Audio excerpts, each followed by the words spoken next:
తేలుతున్నట్లున్నావు. ఏమిటి విశేషాలు? నిన్నటి పతివ్రత ధర్మం పర్వంలోని సందేహమును తీర్చినారు కదా. నిన్నటి పతివ్రత ధర్మఘట్టములోని నీకు గల సందేహమా రాధ? చాలా చక్కగా గుర్తు చేశావు.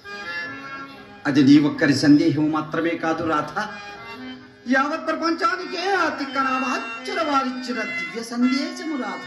దివ్య సందేశం కష్టఫలితం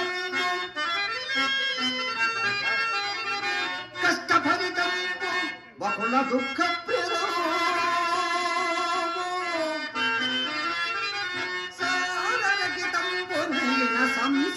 సంసారమాడు భాగ్యను స్వర్గమొకటి కల్పనము చేసే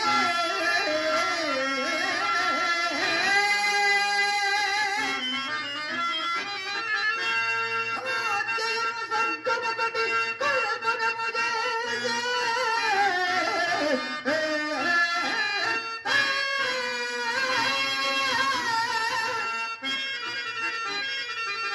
పురుషుల నిమిత్తము ఇటునవరాధ పురుషుల నిమిత్తము పురాణ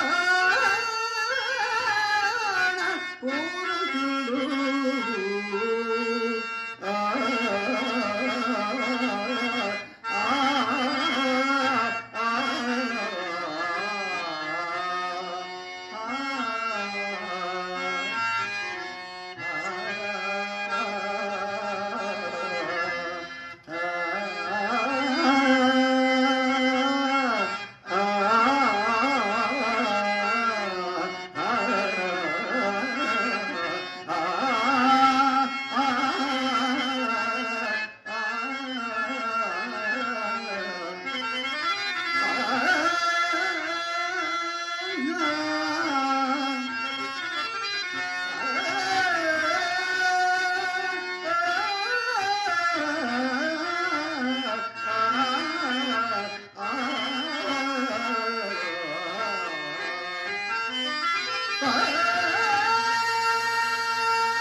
చూచావా రాధ, సంసారమన్నా ఇలా సంతోషంగా కదా ఉండవలసినది, భార్య అన్నా నీవల కదా ఉండవలసినది. కానీ రాధ, ఆ భార్య అనుకూలవతి కాని ఎడల ఇక వేరే చెప్పవలసింది ఏమున్నది రాధ? ఆ సంసారమే ప్రత్యక్ష నరకమని కూడా చెప్పదగును రాధ. అది ఎట్లందివా? కాలు వ్యక్తిగతోనే కాంతుని మెడ విరిచి చూచావా రాధ, అమ్మగారు అడుగు పెట్టడము ఉమ్మడి కుటుంబము విచ్ఛిన్నము కావటము. కాదు వ్యక్తిగతోని నిండు సంసారము రెండు చేసి తన మగడు ఎంత జనపరుడైనను పొరుగు పుల్లమ్మ కాపురము మెచ్చి ప్రాణేశుడకటి తెలుపగా తానొకటి సల్పి అదిగేమనగా కస్సుమన చూయేచి ఇప్పుడైదులకు నేని విసిగి ఒక్కటియనా పెళ్ళు పెళ్ళున 10,000 గ్రుప్పి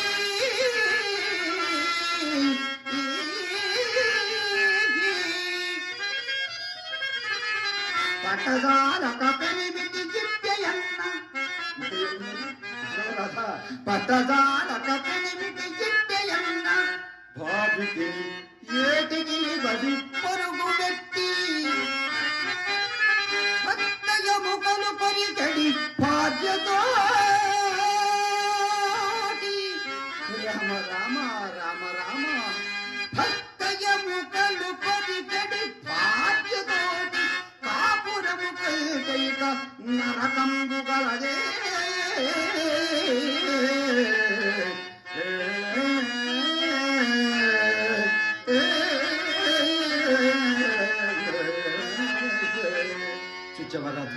అది అది మీ ఆడువారి లక్షణము. మీరు చెప్పినది యథార్థమే కానీ నాకెందుకు లేదు.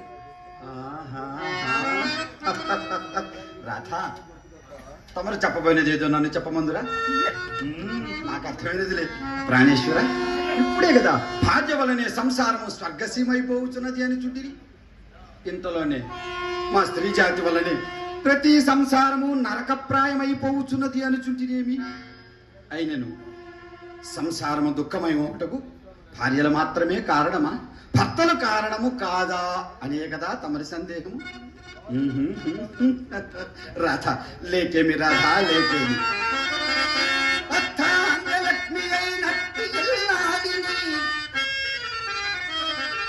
రాధ సాక్షాత్తు ఆ లక్ష్మీదేవి స్వరూపమై మన ఇంటికి వచ్చి మనలో సగభాగంపై మన కష్టైశ్వర్యములు భోగభాగ్యములు కల్పించుటే కాక మన వంశాభివృద్ధికి తోడ్పడుచున్న అర్థాంగలక్ష్మి అయినట్టి తమ ఇంటి దాసిగా తలచువారు చీటికి మాటికి చెరబురలాడుచు పెన్లారకే ఎప్పించువారు. ఇంతటి మహానుభావులు అడపు గత్తల ఎంగ బానిసించై ధర్మపత్ని అమ్మను మండిపడటి వారు.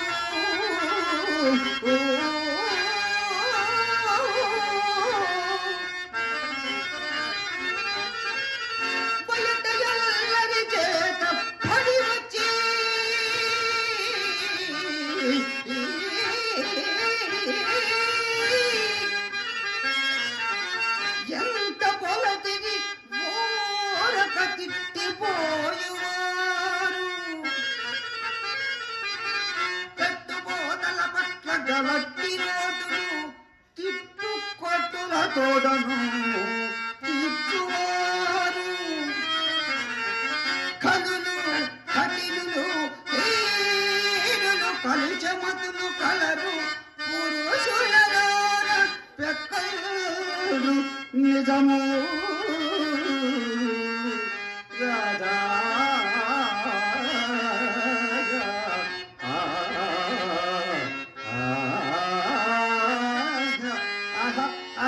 ఎంత సంతోషమో మా మగవారిని నిందిస్తూ ఉంటే. అది సృష్టి రహస్యములో ఒకటి అని నా నమ్మకం. అటురా, అది ఎటురా? రూపవతి అయిన భార్యకి రూపహీనుణ్ణి, సుగణవంతుడైన భర్తకు శుద్ధ మూర్ఖురాలిని, సంభవమే. అట్టి వ్యతిరేక గుణములు గల వారిని ఒకరి చేసి ఆ భగవంతుడు ఎంత వినోదం చూచుచుండెను. నన్ను మాత్రము అట్టి పరిశోధన పాలు చేయక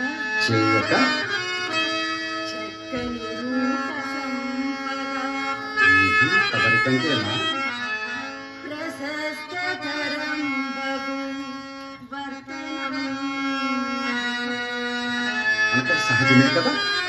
పెంపెక్కిన పాండితి పటిమా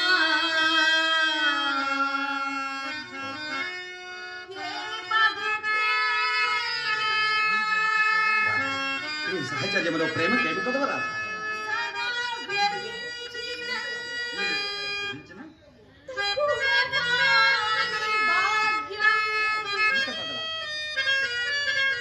భాగ్యములు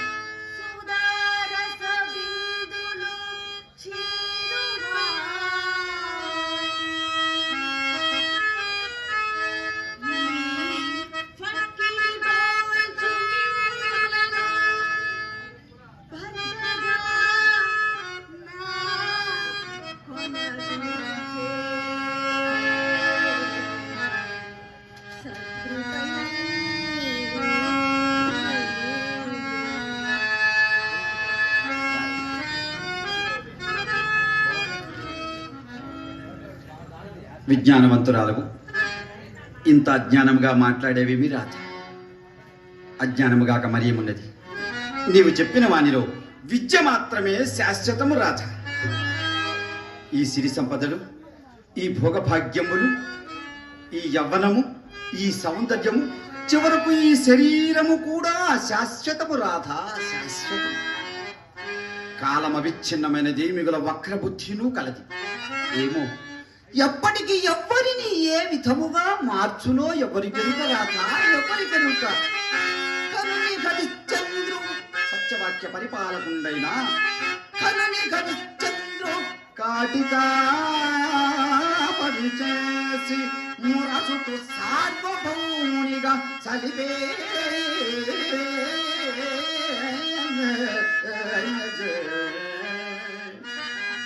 అలా రంతి దేవుని అన్నాతురు కాదుంటే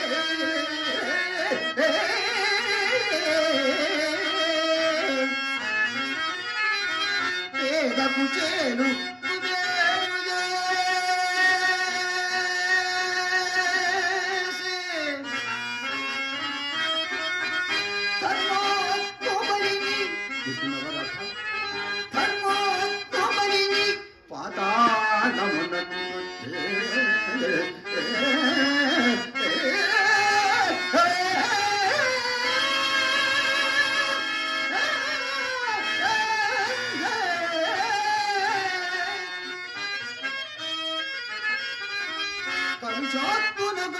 స్వర్గమున కట్టే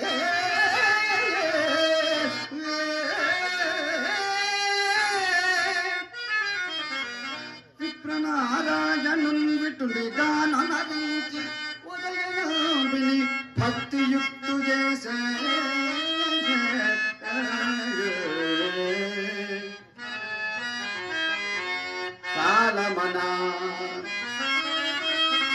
కాలమన ఇట్టి మహిమాంబు కలది అవుట మానవుడు నేను విడచిన మరుదినమునదా గుణ దుర్గుణంబులు కలివిరే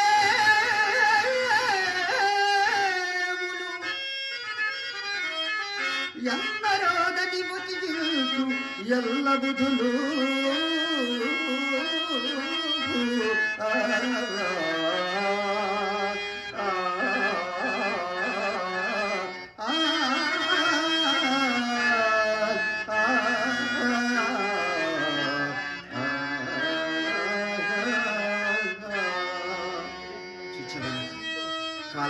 అదిగో అదిగో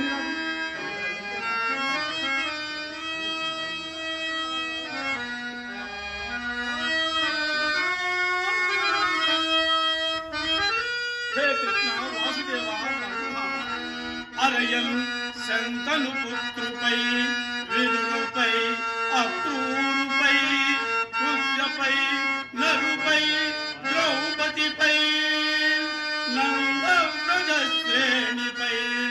పరగంగల్గు భవత్కృపారథం నాపై తుంతరాలి నీ చరణాబ్జంబులు నామినాము కృష్ణ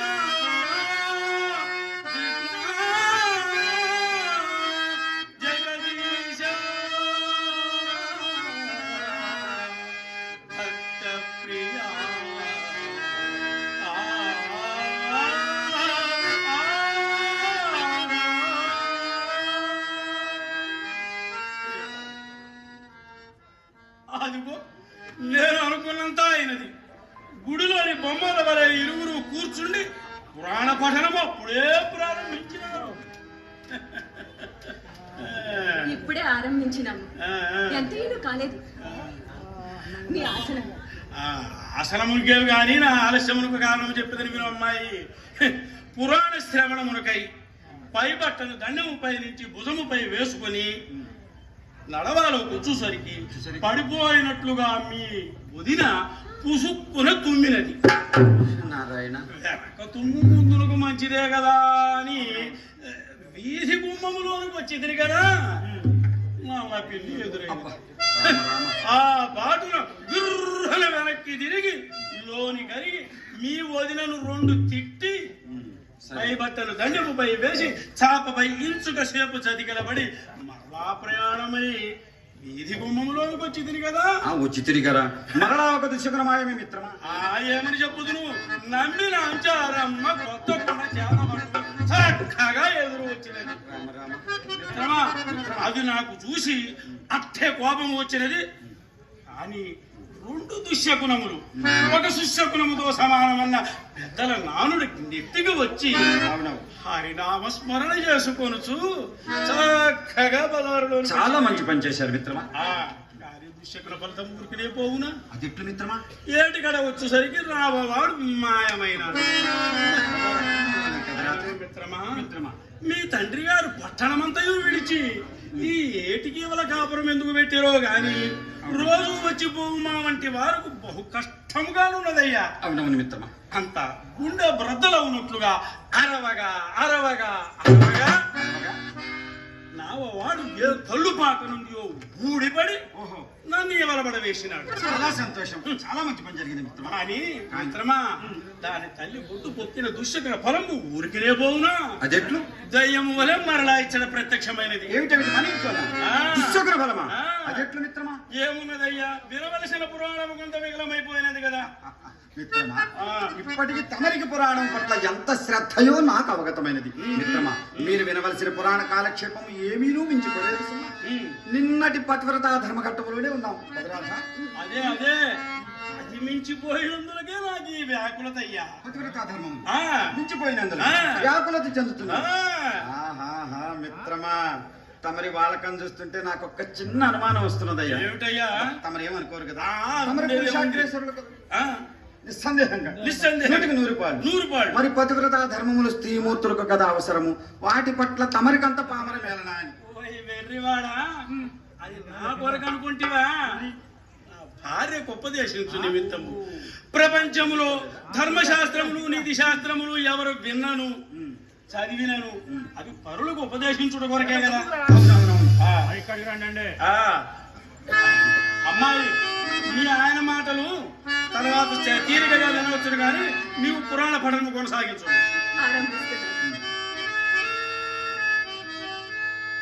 తని అదనుడు పరివాడు వివేకి మూఢభావుడు అరోగుండు అనుగత రోగుండనగా అంగనపతి పాటింపవలయు కామధ్వంసి.